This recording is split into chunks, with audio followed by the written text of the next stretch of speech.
आपने कभी ब्राह्मण, क्षत्रिय या ऊंची जाति के लोगों के खिलाफ जाति के आधार पर भेदभाव देखा है? मेरे हिसाब से तो नहीं देखा होगा, और देखा होगा तो उसको डायरी में नोट करने की जरूरत होगी।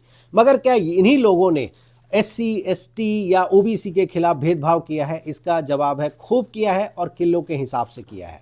आप 10 साल पहले रोहित वेमुला के केस को याद कीजिए। अभी 2025 में हरियाणा कैडर के IPS Y पूरन कुमार ने आत्महत्या कर ली थी।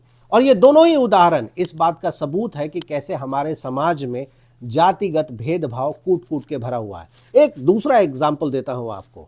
अगर हमारे देश में सुप्रीम कोर्ट के चीफ जस्टिस SC हो जाएं या ST हो जाएं या शायद OBC हो जाएं, तो ये चर्चा का विषय होता है। ये दिखाता है कि ये कितना अनकॉमन है, और ये दूसरी चीज को भी दिखाता है कि कैसे आज तक ये लोग ऊपर ही नहीं उठ पा रहे हैं।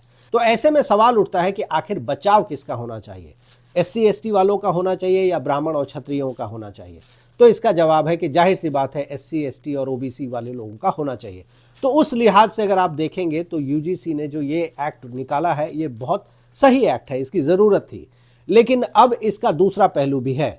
हमारे समाज में जो अधिकारी होते हैं और जो नेतागण होते हैं, वो किसी को भी जरूरत पड़ने पे फंसा सकते हैं, चाहे वो किसी भी जाति या किसी भी धर्म के लोग हों, और इसके हजारों लाखों आपको उदाहरण मिल जाएंगे। फिर ऐसे में किसी ब्राह्मण या क्षत्रिय छात्र को फंसा दिया जाए, ये कोई आश्चर्य का विषय नहीं होगा। बिल्कुल ऐसा हो सकता है। तो ऐसे केस में रेमेडी क्या है? आखिर इससे बचने का उपाय क्या है?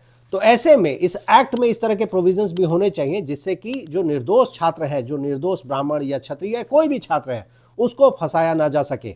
और अगर किसी ने ये बदमाशी की है तो उसको उसी स्टेज पे, फर्स्ट स्टेज पे ही खत्म कर दिया जाए। और अगर ऐसा नहीं होगा तो ये छात्र कॉलेज जाने की जगह जीवन भर कोर्ट कोर्ट ही खेलते रह जाएंगे।